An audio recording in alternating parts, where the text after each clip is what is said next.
Start करते हैं आज। मुस्लिम धर्म सुधार आंदोलन से। ये मॉडर्न हिस्ट्री का ऐसा टॉपिक है जिसको हम एकदम लास्ट में पढ़ते हैं और उसके बाद के ये फिर याद नहीं रहता, इसलिए इसको आज पहले पढ़ लेते हैं। तो फर्स्ट है मुस्लिम धर्म आंदोलन में 4-5 आंदोलन के बारे में पढ़ेंगे। एक तो है अलीगढ़ आंदोलन,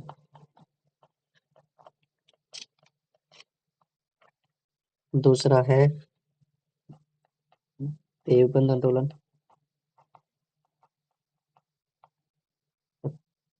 तीसरा है वहाबी,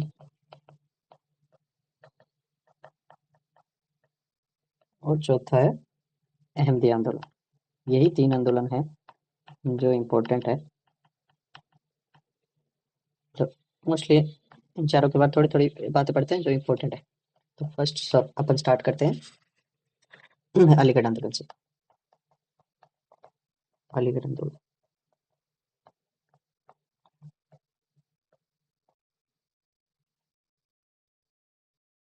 अलीगढ़ आंदोलन की मेन बातें पढ़ते हैं। फर्स्ट ऑफ ऑल इसके प्रवर्तक रहे हैं, अलीगढ़ आंदोलन के प्रवर्तक रहे हैं सर सैयद अहमद खां, जिन्होंने इन आंदोलन को स्टार्ट किया। अब सैयद अहमद खां के बारे में कुछ बातें हैं कि सबसे पहले सैयद अहमद खां का थोड़ा इतिहास पढ़ते हैं। ये क्या ईस्ट इंडिया कंपनी में नौकरी करते थे। ईस्ट इंडिया कंपनी में नौकरी करने की वजह से ये क्या कि अंग्रेजों के थोड़े पक्षधर रहे हैं और इनको लगता था कि अंग्रेजी शिक्षा और अंग्रेजी शासन सही है अपने देश के लिए। तो ये अंग्रेजी शिक्षा और अंग्रेजी शासन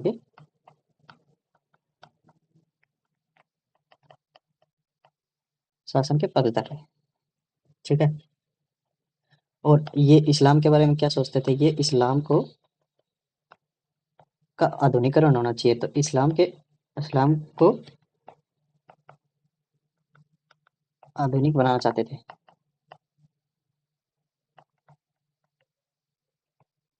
ठीक है। और इन्होंने कुरान की, अब इस्लाम को आधुनिक चाहते तो इन्होंने कुरान की वैज्ञानिक व्याख्या भी की कि आज के टाइम में कुरान को कैसे देखा जाना चाहिए, कैसे पढ़ा जाना चाहिए, कुरान की व्याख्या की है। और मुस्लिम में कोई पीर विरोधी प्रथा होती थी, पीर मुरीद प्रथा मुरीदी प्रथा का ये विरोध करते थे, प्रथा का विरोध करते थे। ये हो गई शायद अहमद खां के बारे में बातें। अब इनके थोड़े संगठन के बारे में बात करते हैं। संगठन और पुस्तक और जो भी इन्होंने समाचार पत्र निकाले उनकी। तो इम्पोर्टेंट की बात कर लेंगे। ऐसे इन्होंने 3-4 संगठन बनाए थे।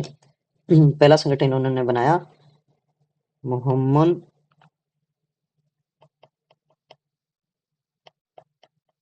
लिटरेरी एसोसिएशन, जो बनाया उन्होंने 1863 पे। अब ये क्वेश्चन ज़्यादातर पूछे जाते हैं कि कौन से संगठन कौन से सन में बनाया है या कौन से ईयर में बनाया, और इनके क्रम भी आ सकते हैं, तो इनके बारे में हमें पता होना चाहिए। तो उसने इन्होंने बनाया एक साइंटिफिक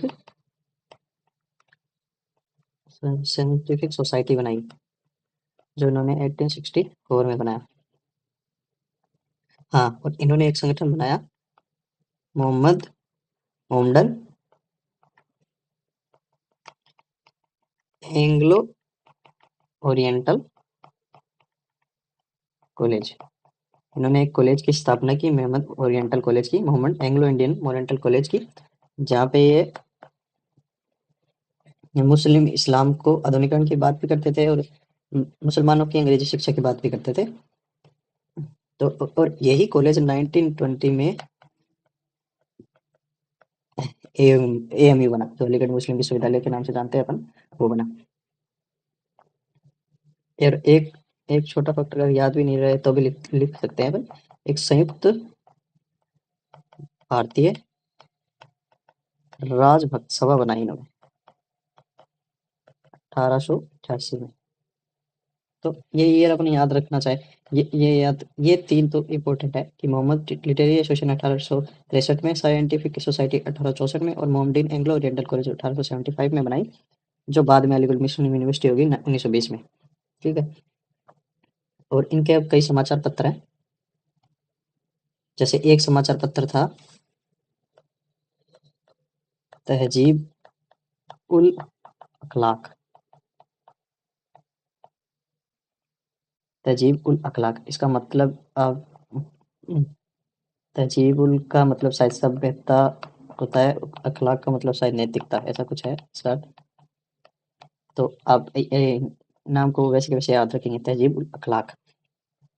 एक उनका जो उन्होंने राजभक्त संगठन बनाया था, उनका एक उसी नाम से एक राजभक्त मुसलमान नाम से एक पत्रिका निकालते थे। ये दो पत्रिका इनकी याद रखेंगे, एक तहजीब उल अखलाक और एक राजभक्त मुसलमान।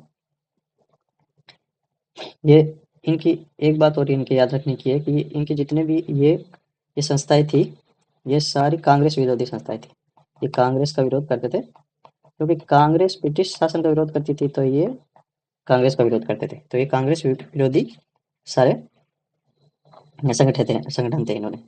हाँ, और एक ये पॉइंट भी है कि ये संगठन इन्होंने बनारस के एक राजा थे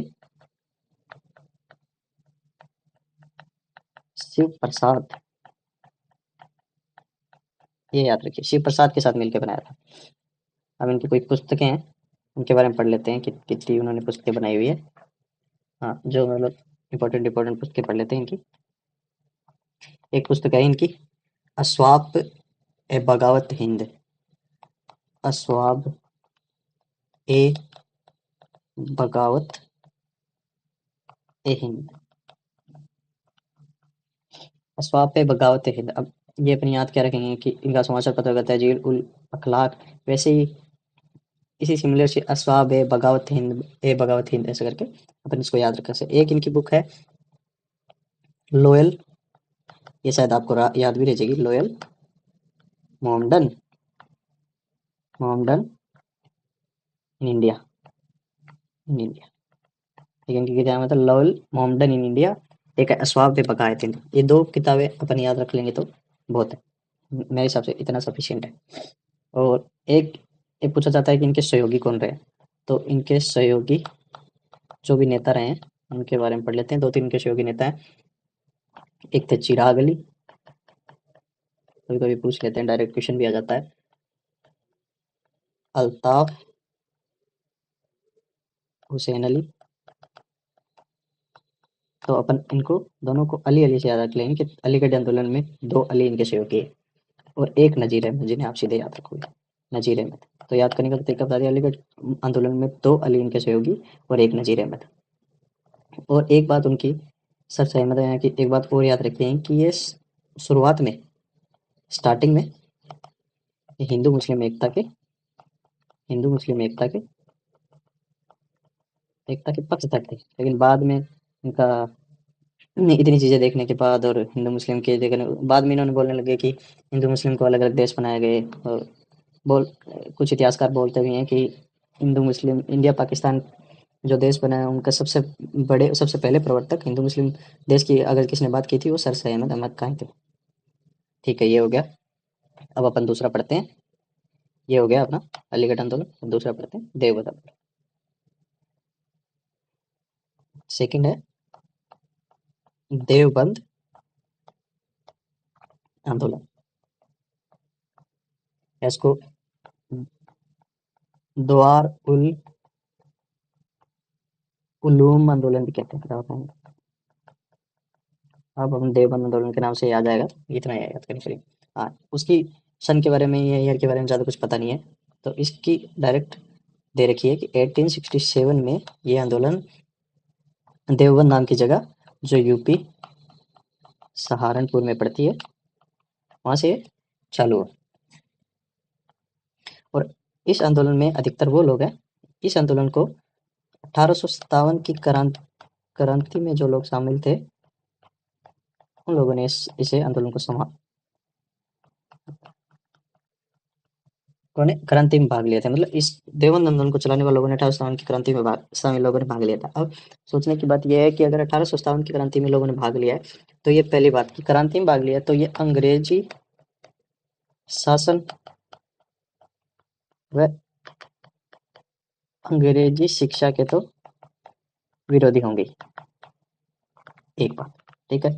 और दूसरी बात, अगर ये अंग्रेजी शासन और अंग्रेजी शिक्षा के विरोधी है, तो ये कांग्रेस का भी समर्थन करेंगे। जहाँ अलीगढ़ में वो दोनों ही का समर्थक थे, तो कांग्रेस का विरोधी थे, तो ये कांग्रेस का समर्थन करेंगे। और तीसरा, अलीगढ़ आंदोलन के विपरीत है, तो ये अलीगढ़ आंदोलन का भी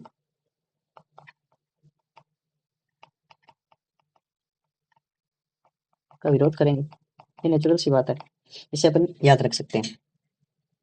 और ये सब चीजें करेंगे, तो ये जहाँ अलीगढ़ आंदोलन ने आधुनिकरण का समर्थन किया, तो ये आधुनिकरण का विरोध करेंगे। ये चीजें हम ऑटोमेटिकली याद कर सकते हैं, ठीक है। तो इनके उद्देश्य क्या होंगे? उन्होंने इस्लाम को वैज्ञानिकरण या मॉडर्नीकरण, जो आधुनिकरण करने की बात कही थी, ये बोलेंगे कि इस्लाम का जो मूल स्वरूप है उसको लाने की कोशिश करेंगे, ठीक है। और ये वो साइंटिफिक शिक्षा की बात करते हैं, तो ये कहेंगे कि धार्मिक शिक्षा की बात करेंगे। तो हमें ये याद रखना है कि अलीगढ़ और देवबंद दोनों अपोजिट आंदोलन है। हाँ, इनके प्रवर्तक की बात करी नहीं। इनके दो जो प्रवर्तक थे जिन्होंने इन आंदोलन को शुरुआत करी, एक थे रशीद अहमद गंगोही, नाम थोड़े डिफिकल्ट है। एक थे मोहम्मद कासिम ननौतवी। तो अपन इनके दो नाम, इनसे नाम याद कर सकते हैं, एक गंगोही हो गया, एक ननौतवी हो गया। तो देवबंद आंदोलन के कौन है? गंगोही और ननौतवी। अलीगढ़ आंदोलन में उनके दो नेता समर्थक कौन थे? अली दोनों, और एक नजीर अहमद। हाँ, अब इसमें देवगढ़ आंदोलन में अपन प्रवर्तक का नाम याद रखेंगे, गंगोही और ननौतवी, ठीक है। इनके बारे में अपन ने बात कर ली कि देवबंद आंदोलन अलीगढ़ आंदोलन से बिल्कुल विपरीत था। हाँ, फिर इनके एक नेता हुए आगे चल के, मोहम्मद उल हसन, जिन्होंने इस पूरे आंदोलन को राजनीतिक दृष्टिकोण दिया। हाँ, और एक नेता थे शिबाली नुमानी, जो पहले अलीगढ़ में थे और बाद में देवबंद आंदोलन में शामिल हुए, ठीक है। शिबाली नुमानी, तो देवबंद, क्योंकि उन्होंने पहले लगता था कि हमें इन सब चीज़ों का विरोध करना चाहिए, अंग्रेज शासन का समर्थन देना चाहिए, लेकिन बाद में उनको धीरे धीरे चीज़ें पता चली कि अंग्रेजी इस देश में क्या कर रहे हैं और हमें किसका साथ देना चाहिए, तो वो देवबंद आंदोलन में, क्योंकि इस बात से पता चलता है कि अलीगढ़ आंदोलन अंग्रेजों का समर्थक था और देवबंद आंदोलन डायरेक्ट तौर से अंग्रेजों का समर्थक नहीं था। तो उनको, इन दोनों आंदोलनों को हम अच्छे से याद कर सकते हैं। तो दो आंदोलन हो गए। तीसरा है वहाबी आंदोलन। तीसरा आंदोलन है वहाबी आंदोलन। तो स्टार्ट करते हैं वहाबी आंदोलन। वहाबी आंदोलन के एक नेता थे जिससे सैयद अहमद बरेलवी।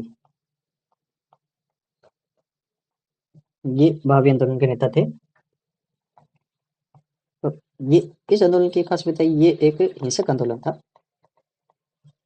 वो जो बाकी दो आंदोलन थे, वो बस आंदोलन चल रहे थे, जैसे अपने देवबंद देखा, अलीगढ़ देखा, वो आंदोलन चल रहा था, लेकिन ये एक अहिंसक, जैसे क्रांतिकारी आंदोलन होता है वैसा एक आंदोलन था, और एक सांप्रदायिक आंदोलन था कि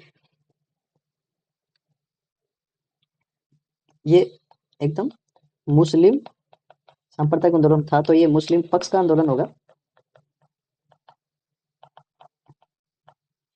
हिंदुओं का विरोध करेगा। और इस आंदोलन में क्या हुआ कि ये आंदोलन सबसे पहले पंजाब से स्टार्ट हुआ। पहले ये पंजाब में सिख विरोधी आंदोलन था, लेकिन बाद में ये धीरे-धीरे पंजाब पंजाब का जब अंग्रेजी हुकूमत में विलय हो गया, तो ये अंग्रेजों के विरुद्ध आंदोलन हो गया, अंग्रेजों के खिलाफ हो गया आंदोलन।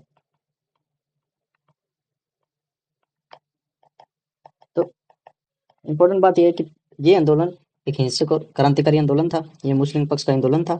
पंजाब से स्टार्ट हुआ। पंजाब में पहले ये सिख विरोधी आंदोलन था, क्योंकि वहाँ पे सिखों का राज था। उसके बाद जब पंजाब को विलय कर लिया, तो ये अंग्रेजों के खिलाफ हो गया, तो ये अंग्रेज विरोधी आंदोलन हो गया। बाद में ये पंजाब से स्टार्ट होके धीरे-धीरे पूरे देश में फैल गया, और फिर इसका बाद में इसका मुख्यालय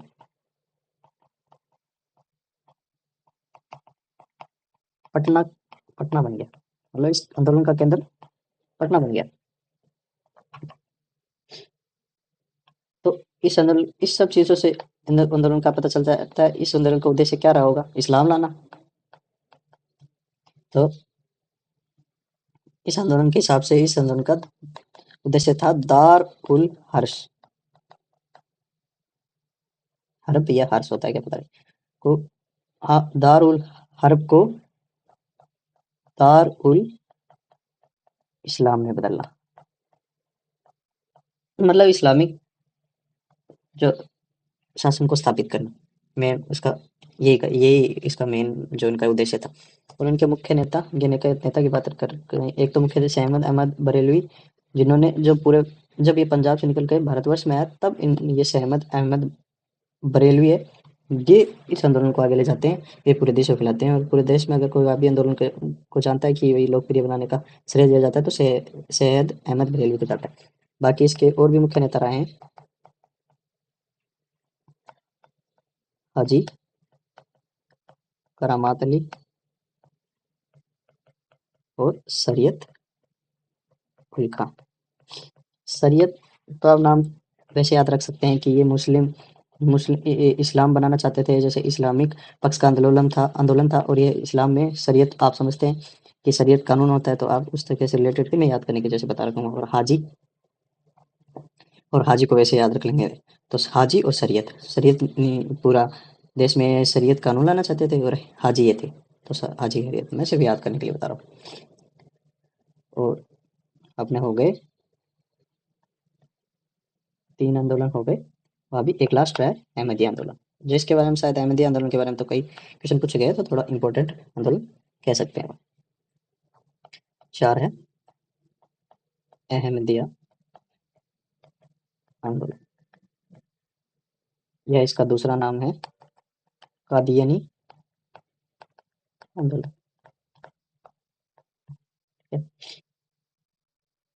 ये आंदोलन भी पंजाब से स्टार्ट हुआ। 18 इसकी डेट दे रखी है 1889 में, और इसके स्टार्ट करने वाले थे गुलाम अहमद। उनके नाम पे ही ये अहमदिया आंदोलन पड़ा। तो पंजाब से स्टार्ट गुलाम अहमद 1889 अहमदिया आंदोलन।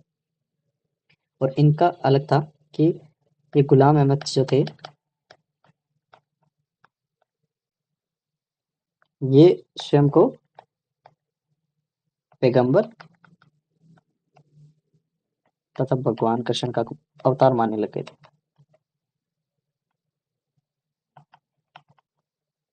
अवतार घोषित ही कर दिया था कि मैं इन दोनों का अवतार हूँ। इनकी एक पुस्तक थी बहरीन ए अहमदिया। और ये एक बात याद रखने की, अंग्रेजी शिक्षा के पक्षधर थे, और कई अंग्रेजी से पक्षधर थे, तो उन्होंने कई स्कूल और कॉलेज की स्थापना की थी। क्या याद रखोगे? अहमदिया आंदोलन, गुलाम अहमद, इनके नाम पर अहमदिया आंदोलन बना पंजाब में 1889 में। और पुस्तक बहरीन अहमदिया याद रखोगे। और स्वयं पैगंबर तो भगवान कृष्ण का अवतार मानते थे। अंग्रेजी शिक्षा का पक्षधर थे, स्कूल कॉलेज की स्थापना। ये अपने चारों हो गए। एक बार फिर से देख ले, अहमदी आंदोलन तो अपने देख लिया, वहाँ स्टार्टिंग से देखते हैं। अलीगढ़ आंदोलन के बारे में, अलीगढ़ और देवबंद आंदोलन को साथ में देखते हैं। अलीगढ़ आंदोलन, देवबंद आंदोलन। अलीगढ़ आंदोलन के प्रवर्तक रहे शेर से अहमद अहमद खां, और इनके प्रवर्तक रहे गंगोही अनोनोतवी, जो अपन याद रखेंगे। अलीगढ़ आंदोलन और इनके दोनों के डिफरेंस, ये दोनों अपोजिट है, अपने को ये याद रखना है कि ये अंग्रेजी शिक्षा और अंग्रेजी शासन के पक्षधर थे, तो ये अंग्रेजी शिक्षा और अंग्रेजी शासन के विरोधी थे। क्योंकि मेन बात याद रखना है कि देवबंद आंदोलन में जो लोग थे वो 1857 की क्रांति में शामिल लोग थे। तो जो क्रांति में शामिल हो गए वो क्रांति थी किसके खिलाफ? अंग्रेजों के खिलाफ। तो ये अंग्रेजों के खिलाफ थे, तो ये हमेशा अंग्रेजों के खिलाफ वही इनके माइंड में रहेगा। तो अलीगढ़ आंदोलन अंग्रेजी शिक्षा और अंग्रेजी शासन के पक्षधर, और देवबंद आंदोलन अंग्रेजी शिक्षा के विरोधी।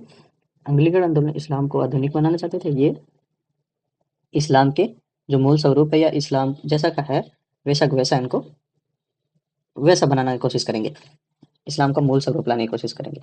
इन्होंने कुरान की वैज्ञानिक व्याख्या की थी, और इन्होंने कांग्रेस का विरोध किया था, ये कांग्रेस का समर्थन करेंगे। और अंग्रेजी शासन और शिक्षा का पक्षधर, ये अंग्रेजी शासन का विरोध। और ये वैज्ञानिक शिक्षा लाने की कोशिश करेंगे, तो ये धार्मिक शिक्षा लाने की कोशिश करेंगे। ठीक है, तो अलीगढ़ आंदोलन के दो नेता है, अलीगढ़ अली, दो नेता अली को याद रखेंगे, और एक नजीर अहमद। और ये स्टार्टिंग में हिंदू मुस्लिम एकता के पक्षधर थे, बाद में नहीं रहे। इनके संगठन मोहम्मद लिटरेरी एसोसिएशन 1863, दूसरा scientific society 1864, Mohammedan Anglo Indian Oriental college 1875, जो बाद में एएमयू बन गई। एक संयुक्त भारतीय राज्य भक्त सभा, जो बनारस के राजा शिव प्रसाद के साथ मिलकर बनाई थी 1888 में। ये अपन याद रखना चाहो तो उसी राजभक्त सभा के नाम पे इन्होंने एक राजभक्त मुसलमान नामक समाचार पत्र बनाया। एक उनका समाचार पत्र था तहजीब उल अखलाक, पुस्तक थी अस्वाब एवं बगावत ए हिंद, अस्वाब ए बगावत हिंद, एक लोयल मोहम्मदन इन इंडिया। ठीक है, और इसमें आप गंगोत्री ननोत्री याद रखेंगे। और फिर इनके बाद मोहम्मद उल हसन जोड़े, जो राजनीतिक दृष्टिकोण, इस आंदोलन को राजनीतिक दृष्टिकोण की तरफ ले गए। फिर एक शिबाली नुमानी जड़ेंगे, जो अलीगढ़ से देवबंद आंदोलन में आए थे। और फिर वहाबी आंदोलन का उद्देश्य द्वार उल इस्लाम मेनली, ये अपन याद रखेंगे कि ये इस्लाम को प्राथमिकताओं देंगे और इस्लामिक शासन स्थापित करना चाहते हैं, इनकी ये उद्देश्य था। तो इनका वहाबी का सहमत बरेलवी, वैसे बै याद रखेंगे, बरेलवी पंजाब से स्टार्ट हुआ, एमडीआई पंजाब से स्टार्ट हुआ, सिख विरोधी आंदोलन था। बाद में पंजाब के विलय के बाद ये अंग्रेज विरोधी आंदोलन हो गया। मुस्लिम पक्ष का आंदोलन था, हिंदू का विरोध करेंगे। बाद में इसका मुख्यालय पटना ले गए, और सैयद अहमद बरेली जो इस आंदोलन को पूरे भारतवर्ष में पॉपुलर करते हैं। इसके मुख्य नेता पहले हाजी और शरीयत, जो शरीयत कानून लाएंगे तो शरीयत हाजी। ये हो गया चारों अपने आंदोलन। अब हम ये धार्मिक सुधारक आंदोलन में अगले वीडियो में बात करेंगे। राजा राममोहन राय, दयानंद सरस्वती और इन लोगों ने कैसे धार्मिक सुधारों की बात की। Thank you and good bye, good luck.